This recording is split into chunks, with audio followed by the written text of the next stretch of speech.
নমস্কার, কেমন আছেন আপনারা? আশা করি প্রত্যেকেই ভালো আছেন। আমরা সিংহ রাশির পূর্ব ফাল্গুনী নক্ষত্র অর্থাৎ শুক্রের নক্ষত্র নিয়ে আজকে আমরা আলোচনায় বসে পড়ব।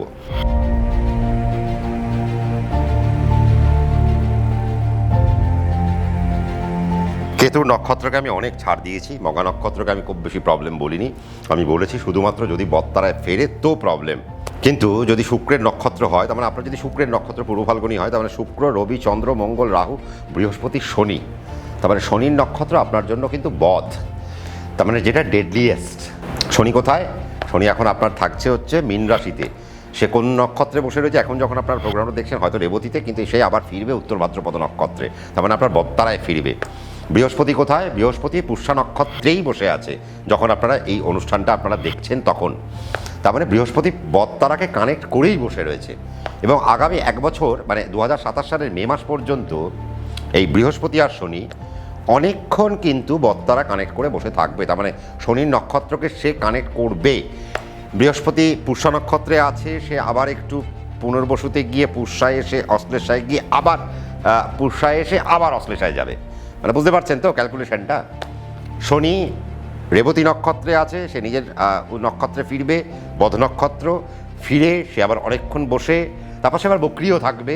তার মানে বক্রি হয়ে যদি সে বৃহস্পতির নক্ষত্রকে ধরলো তো আপনি বেঁচে গেলেন, কিন্তু যদি বৃহস্পতির নক্ষত্র না ধরে তো আপনার নক্ষত্রে বসে সে ব্যাকা ফল দেবে।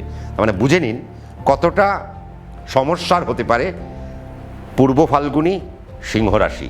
মঘা নক্ষত্রের ছাড়, কারণ মঘা নক্ষত্রের ক্ষেত্রে অতটা ভয় নেই, বৃহস্পতির নক্ষত্র। তার মানে বৃহস্পতির নক্ষত্র টাচ করতে গেলে তার মানে প্রায় অনেকটা ক্যালকুলেশন, কিন্তু বৃহস্পতির নক্ষত্র সারা বছর ধরে বেশিক্ষণ পাচ্ছে না, বাট সারা বছর ধরে অনেকটাই পাচ্ছে কিন্তু বত্তারা অর্থাৎ শনির তারা। তার মানে শনির তারায় যখন আপনার থাকবে শনি বা বৃহস্পতি, যে নাকি আপনার বৃহস্পতি আপনার পঞ্চমপতি, আপনার অষ্টমপতি, তারপরে আপনার সন্তান, প্রতিষ্ঠা, আপনার টাকা পয়সা, গৃহ, বাড়ি, বিষয়, আশয়, সম্পত্তি, আপনার ব্যাংকে কত টাকা রয়েছে, আপনার স্থাবর অস্থাবর সম্পত্তি কত রয়েছে, আপনার কোনো কোর্ট কেস চলছে কিনা, কোনো দুরারোগ্য ব্যাধিতে আপনি আছেন কিনা, আপনি কোনো খারাপ সময়ের মধ্যে দিয়ে যাচ্ছেন কিনা, আপনার এগেনস্টে কোনো পুলিশি ঝামেলা আছে কিনা, আপনার এগেনস্টে কোনো মানহানির কোনো মামলা আছে কিনা, আপনার এগেনস্টে কোনো বড় মামলা চলছে কিনা, আপনার বাড়ি নিয়ে শরিকি দ্বন্দ্ব চলছে কিনা, ইত্যাদি ইত্যাদি ব্লা ব্লা ব্লা বলতে গেলে সময় ফুরিয়ে যাবে। তার মানে অষ্টমপতি আর পঞ্চমপতি কিন্তু সেই জায়গা দেখায়। তো কাজেই আপনাদেরকে আমি একটাই সাবধানতা অবলম্বন করতে বলবো, যতক্ষণ পর্যন্ত বৃহস্পতি বত্তারায় থাকবে প্রতিষ্ঠার জায়গা থেকে, গৃহের জায়গা থেকে, বাদ বিবাদের জায়গা থেকে বেঁচে থাকুন। যদি না থাকতে পারেন তাহলে কিন্তু মেলা প্রবলেম। বেঁচে যাবেন কখন? বেঁচে যাবেন যদি আপনার দশা অন্তর্দশা এখন আপনার ভালো চলে। তো আপনার হয়তো কোনো শুভগ্রহের দশা চলছে, আপনার নেগেটিভ চললেও আপনি নেগেটিভ থেকে পাশ কাটিয়ে বেরিয়ে চলে যাবেন। কেন? তার কারণ দশান্তর দশা, প্রত্যন্ত দশা, প্রাণদশা, সূক্ষ্ম দশা আপনার ভীষণ সুন্দর একটা মিষ্টি ফল দিতে দিতে যাচ্ছে। তাই আপনার খারাপ হইয়াও হইল না, এরকম একটা বিষয়। শনিকে আপনার শনি আপনার সপ্তমপতি, শনি আপনার ষষ্ঠপতি, তাহলে আপনার রোগ, ঋণ, রিপু, জ্বালার কারক গ্রহ, আপনার সরকারি চাকরির কারক গ্রহ। আপনি কোনো সরকারি সংস্থায় বসে রয়েছেন, বর্তমানে চাকরি করেন, শনি যদি বত্তারা যখন কানেক্ট করবে তখন আপনার চাকরির জায়গায় কোনো লাল কালির দাগ যেন না পড়ে। আপনাকে সাবধানতা অবলম্বন করতেই হবে। কখন? যখন শনি শনির নক্ষত্রে থাকবে, যখন বৃহস্পতি শনির নক্ষত্রে থাকবে। তার কারণ দেখুন, শনি ষষ্ঠপতি, রোগ, ঋণ, রিপুজ্বালার কারক গ্রহ, এবং সেও বাদকপতি, এবং বৃহস্পতি সে অষ্টমপতি, সেও বাদকপতি। তার কারণ কি? আমাদের ষষ্ঠপতি আর অষ্টমপতি হচ্ছে বাদকপতি হয়। কোথায় বসে রয়েছে? দ্বাদশে বসে রয়েছে। প্রবলেম বাড়বে কবে থেকে? 17ই নভেম্বর 2026 পর থেকে প্রবলেম আরও ঘোরতর হবে। রাহু আসছে, রাহু এসে এবার দ্বাদশের সাথে কানেক্ট করবে, কারণ আপনার তো চন্দ্র হচ্ছে সিংহ, তাহলে আপনার আগের রাশি কি? কর্কট রাশি, 12 নম্বর কর্কট, তাহলে তার উপর সে পূর্ণ দৃষ্টি দেবে। 6-এ বসে রাহু যদি দ্বাদশে পূর্ণ দৃষ্টি দেয় এবং সেখানে সে যদি কোনোভাবে অষ্টমপতিকে বা ষষ্ঠপতিকে যদি পেয়ে যায় তাহলে তো সোনায় সোহাগা। মানে আপনি ভাবলেন না আমি এখন ভাই কোর্ট কেসটা একটু সুন্দর করে করি, তাহলে সেই জায়গায় কিন্তু প্রবলেম এসে যেতে পারে। কাজেই আমার কথায় ভয় পাবেন না। কেন? আমি তো কোনো ভয় দেখাচ্ছি না। আমার কাজ কি? আমার কাজ হচ্ছে আপনি দৌড়বেন কখন আর দাঁড়াবেন কখন। আপনি শনির নক্ষত্রে বৃহস্পতি বসে আছে কিনা দেখে নেবেন, শনির নক্ষত্রে শনি বসে আছে কিনা দেখে নেবেন। যদি থাকে দাঁড়িয়ে যান, যদি না থাকে দৌড়তে আরম্ভ করুন, কোনো সমস্যার কিছু নেই। প্রবলেম কোথায় হবে? আপনার সন্তানকে নিয়ে প্রবলেম হতে পারে। আপনার এখন বাড়িতে যদি কোনো সন্তান জন্মায়, তার অটিজম থাকে, সেখানে আপনার একটা সমস্যা হতে পারে। সন্তানের মেন্টাল হেলথ নিয়ে আপনার একটা প্রবলেম আসতে পারে। এই মুহূর্তে যদি সন্তান জন্মায় বা আপনার সন্তান জন্মে গেছে, তার 5 বছর বয়স হয়ে গেল, তার এখনও কথা ফোটেনি, তাহলে সেই জায়গাতেও আপনার একটা সমস্যা আসতে পারে। তাহলে সেই জায়গা থেকে আপনি একটু সাবধানতা অবলম্বন করবেন। বত্তারায় থাকাকালীন ইনভেস্ট করবেন না, বত্তারায় থাকাকালীন কিচ্ছু কিনবেন না। পারলে টাকাটাকে মিউচুয়াল ফান্ডে রেখে দিন, আমার তাতে আপত্তি নেই, কিন্তু সেখানেও তো আমার প্রবলেম হতে পারে। আপনি এমন একটা মিউচুয়াল ফান্ড চয়েস করলেন, আগামী দিনে সেই মিউচুয়াল ফান্ড গড় করে নিচের দিকে নামছে। তো কাজেই আমার মনে হয় টাকাকে এখন ব্যাংকে রেখে দিন গচ্ছিত অবস্থায়। যখন বৃহস্পতির মতো প্ল্যানেট আর শনির মতো প্ল্যানেট শনির নক্ষত্রকে থেকে বেরিয়ে যাবে, অর্থাৎ বৃহস্পতি পুষ্যার থেকে বেরিয়ে যাবে, এবার শনি উত্তর ভাদ্রপদ নক্ষত্র থেকে বেরিয়ে যাবে, তখন আপনার জন্য মাঠ খোলা। এবার আপনি জোরে দৌড়ান, আপনি একটুও হোঁচট খাবেন না, আপনার কোনো প্রবলেম হবে না। আপনি বিদেশের জন্য প্রিপারেশান নেবেন, আপনি রিসার্চের জন্য প্রিপারেশান নেবেন, আপনার এডুকেশন কোয়ালিটি ভালো হবে, আপনার সন্তানের শরীর স্বাস্থ্য ভালো হবে, আপনার বিবাহের জায়গা সুন্দর হবে। এবং বিবাহের জায়গা বলাতে মনে পড়লো যে এখন শনি যতক্ষণ পর্যন্ত যদি আপনার উত্তর ভাদ্র বসে থাকে, ততক্ষণ পর্যন্ত আপনার বিবাহের জায়গায় সমস্যা।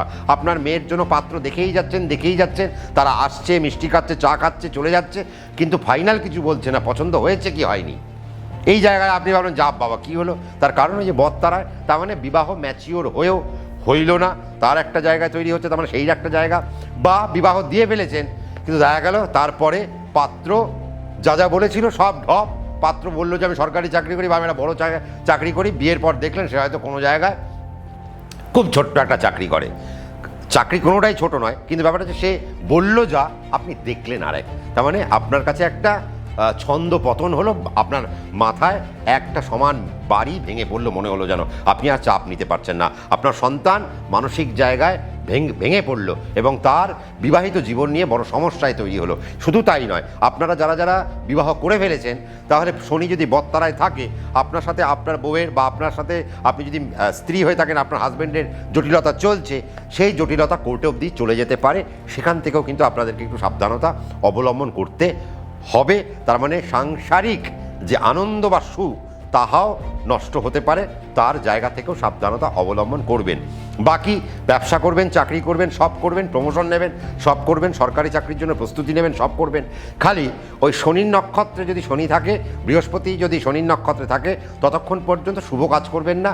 ওটি বাদ দিয়ে বাকি জায়গায় সমস্ত শুভ কাজ করুন, আমার কোনো আপত্তি নেই। এবং আমি বারবার বলছি, আপনি যদি কোনো ঊর্ধ্বতন কর্তৃপক্ষ হয়ে থাকেন, আপনাকে উপর একটা বড় দায়িত্ব রয়েছে, সে আপনি ফিনান্সিয়াল জায়গায় থাকুন, সে আপনি অ্যাডমিনিস্ট্রেটিভ জায়গায় থাকুন, সে আপনি মেডিকেল সেক্টরে থাকুন, বা আপনি যে ডিপার্টমেন্টে জড়িয়ে আছেন না কেন, আপনার যদি সিংহ রাশির পূর্ব ফাল্গুনী নক্ষত্র হয়, তাহলে শনির নক্ষত্রে প্ল্যানেট থাকাকালীন সাবধান আপনাকে হয়ে যেতেই হবে। ওই যে বলেন না সাড়ে সাতিতে আর কি দেখেছেন, শনি যখন বদে থাকবে, সে আপনার শনি রাশি, তো তার মানে আপনার রাশির থেকে অষ্টমে বসে রয়েছে, তাহলে তো আপনার তখন সাড়ে সাতি হওয়ার কথা নয়। কিন্তু আপনি ওই সাড়ে সাতিতে বলে না লোকে আমার সব গেল, কিন্তু আপনি বললেন যে দাদা আপনি সাড়ে সাতিতে কী পেয়েছেন, আমার তো সিংহ রাশি, শনি তো অষ্টমে বসে রয়েছে, আমি আপনার থেকে 10 গুণ খারাপ ফল পেলাম। কেন? তার কারণ বত্তারার উপর দিয়ে যখন কোনো প্ল্যানেট শুভগ্রহ যাবে, এবং অশুভ গ্রহ গেলে তো আরও খারাপ। তার মানে দেখুন, বৃহস্পতি আপনার পঞ্চম শুভগ্রহ, আবার অষ্টম অশুভ গ্রহ, শনি আপনার ষষ্ঠপতি অশুভ গ্রহ বাধকপতি, আবার সেই শনি সপ্তমপতি মারকপতি। কি অবস্থা ভাবুন তো। তার মানে শনি তো আপনার ক্ষেত্রে বাধকপতি মারকপতি, আবার বৃহস্পতি পঞ্চমপতি। কেন?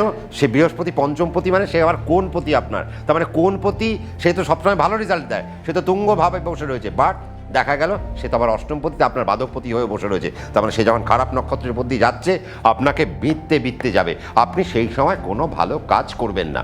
তাহলে এর প্ল্যানিংটা আপনি কখন করবেন? আপনি হয়তো বলবেন সম্রাটদা তাহলে কখন কাজটা করব, কখন সুন্দর জায়গায় কখন আমি দৌড়বো, কখন আমি দাঁড়াবো, সেটা তো আপনার অ্যাস্ট্রোলজার বলে দেবেন। কারণ আমি তো জানি না আপনার ব্যক্তিগত চার্ট কি, আমি জানি না আপনার ব্যক্তিগত চার্টে এখন দশা অন্তর্দশা প্রত্যন্তর্দশা প্রাণদশা সূক্ষ্মদশার অবস্থা কি। তারা যদি ভালো হয়, আমি হলেও বলবো যে হ্যাঁ দৌড়ন, কিন্তু একটু আস্তে দৌড়ন। আর যদি এখন আপনার দশা অন্তর্দশা খুব খারাপ হয়, তাহলে আমি বলবো এখন আস্তেও দৌড়বেন না, পারলে ঘুমিয়ে পড়ুন। মানে এই রকম যে বিষয়, এই বিষয়গুলোকে মাথায় রাখতে হবে, জানেন তো। জ্যোতিষ বড় ইন্টারেস্টিং ব্যাপার। আমি কখন করব, কি করিব, কিভাবে করিব, কোথায় করিব, এই যে 5W1H এই ব্যাপারটাকে না ভীষণ মাথায় রাখতে হয়। এই ব্যাপারটাকে মাথায় রেখে রেখে যদি ক্যালকুলেশন করে করে এগোনো যায়, আমরা কিন্তু লাভের জায়গা পাবোই পাবো। খালি আমাদেরকে মাথায় রাখতে হবে যে আমি যে কাজটা এখন করছি আমার সমস্ত কিছু অনুকূল না প্রতিকূল। যদি প্রতিকূল থাকে তাহলে বাবা আমি যে প্ল্যানটা করেছি দাঁড়িয়ে যায়, এই প্ল্যানটাকে 2 মাস বাদে এক্সিকিউট করব, বা যদি এখন ভালো থাকে তাহলে এক্ষুনি এক্সিকিউট করব। তাহলে সেটা সেই প্ল্যানিং চলবে আপনার জন্ম ছকের উপর। এবং তার মধ্যে দেখা গেল আপনার শনি হয়তো জন্মকালীন মেষ রাশিতে বসে রয়েছে, নিচস্থ হয়ে গেল, তার মধ্যে শনি বত্তারা দিয়ে যাচ্ছে। ভাবুন তো আপনার সপ্তমপতি ষষ্ঠপতি জন্মকালীন নিচস্থ, আপনার এখন শনি হয়তো বত্তারার উপর দিয়ে যাচ্ছে, আপনার শনিরই দশা চলছে ধরে নেওয়া যাক, তাহলে কি হবে? আপনার শনির সাথে বুধের অন্তর্দশা চলছে। আপনার শনি মানে মারকপতি, তার শনি আপনার সপ্তম রাশি হইতে, তাহলে মারকপতির দশা, বুধ আপনার দ্বিতীয়পতি মারকপতি, তার অন্তর্দশা, তাহলে আপনি করবেন কি? তার মানে ক্যালকুলেশন অনেক, কারণ আপনার জীবনে যেন কোনো রকম সমস্যা না আসে। তো কাজেই সিংহ রাশির পূর্ব ফাল্গুনী নক্ষত্র একটু থামে যান, একটু না থামলে আগামী দিন বড় বিপদ দেখতে হতে পারে। তখন কিন্তু আপনি আমায় দোষ দেবেন না যে সম্রাটদা এটা কেন হলো, আপনি প্রমোশন নিতে চাইলেন, প্রমোশন হয়ে গেল, প্রমোশন হওয়ার পরই আপনার চাকরি ছাড়ার মতো অবস্থা হলো। তো কাজেই প্রমোশনটা নিন, কখন নেবেন? যখন শনি বুধের নক্ষত্রে থাকবে বা বৃহস্পতির নক্ষত্রে থাকবে। প্রমোশন নিন, কখন নেবেন? যখন বৃহস্পতি, আপনি বাড়ি বানান, কখন বানাবেন? যখন বৃহস্পতি পুষ্যা নক্ষত্রে থাকবে না, যখন সে আইদার অশ্লেষা নক্ষত্রে থাকবে বা সে পুনর্বসু নক্ষত্রে থাকবে। আর এটি গাইড করবে কে? আপনার নিজস্ব যে অ্যাস্ট্রোলজার। আমি জানি আপনাদের হয়তো অনেক সময় মন খারাপ হতে পারে, বাট না, আমি কোনো মন খারাপের কথা বললাম না। কেন? তার কারণ আপনার কষ্টার্জিত অর্থ, আপনার মানসিক পরিস্থিতি সবটাই আপনার। তো আপনার জীবনটা অতি মূল্যবান, আর আমি সেই মূল্যবান জীবনের মধ্যে যেন কোনো রকম নেগেটিভিটি না আসে, আমি তার জন্য আপনাদেরকে একটু দাঁড়ানোর অনুরোধ করলাম। কিন্তু কখন দাঁড়াবেন, এটাই তো আনন্দের বিষয়, যে এই কখন এই টাইমিংটা জানবো কী করে? এই টাইমিংটা আপনার জন্মছক দেখে আপনার অ্যাস্ট্রোলজার আপনাকে গুণে বলে দেবে যে ভাই সেপ্টেম্বর অবধি ভালো, সেপ্টেম্বর থেকে ডিসেম্বর খারাপ, তাহলে সেপ্টেম্বর টু ডিসেম্বর দাঁড়িয়ে যান, সেপ্টেম্বর অবধি যা কাজ করার করুন, আবার ওই দিক থেকে জানুয়ারি থেকে মে মাস অবধি করুন। তার মানে আমি এটা জাস্ট উদাহরণ দিলাম। এইভাবে যদি ক্যালকুলেট করে এগোনো যায় তাহলে আপনারা কোনো লসে পড়বেন না, কোনো নেগেটিভিটিতে পড়বেন না, কোনো সমস্যায় আপনারা পড়বেন না, এটুকু তো আমি কনফার্ম। যেতে যেতে একটাই কথা বলবো, আমার একটু ভালো করবেন, কারণ ওই সাবস্ক্রাইব বাটনটা প্রেস করে দেবেন আর নোটিফিকেশান বেলকে প্রেস করতে ভুলবেন না। তার কারণ এই কখন দাঁড়াবেন আর কখন দৌড়বেন এরকম অনুষ্ঠান নিয়ে আমি বারংবার ফিরবো। কখন দাঁড়াবেন, কোন নক্ষত্রে গেলে আপনি দাঁড়াবেন সেটাও আমি বারবার বলবো। তাহলে আপনাকে সেই ভিডিওটা এনজয় করতে হবে, তার জন্য সাবস্ক্রাইব করতে হবে। আর ভিডিও পাবেন কীভাবে আর তা জানবেন কীভাবে, তার জন্য নোটিফিকেশান বেলটা রয়েছে, সেটাকে প্রেস করে দিতে হবে। আপনার হয়তো পূর্ব ফাল্গুনি নয়, আপনার বাড়ির কারো হতে পারে, তো আপনার যদি ভালো লেগে থাকে লাইক করে একটু শেয়ার করে দিন তাকে, যে দাদা তোমার কিন্তু পূর্ব ফাল্গুনি সাবধান, তো একটু বুঝে শুনে। তাহলে সেই জায়গায় শেয়ার করলে আমি একটু মোটিভেট হব। আমার কথা শুনে আর দুজন যদি একটু দাঁড়িয়ে যায় বা দৌড়তে আরম্ভ করে, তাহলে তার জীবনে একটা উন্নতি আসবে। প্রত্যেকে ভালো থাকুন, সুখে থাকুন, শান্তিতে থাকুন। কিন্তু ওই যে একটা কথা, দিনের শেষে নিজের জীবনকে অত্যন্ত গুরুত্ব দিয়ে আনন্দের সাথে উপভোগ করুন, কারণ জীবনটা আপনার। প্রত্যেকে ভালো থাকুন। ঠিক রাত্রি 9টায় আবারও জ্যোতিষের আড্ডায় আমরা ফিরে আসছি, আবারও অন্য নক্ষত্র নিয়ে। নমস্কার।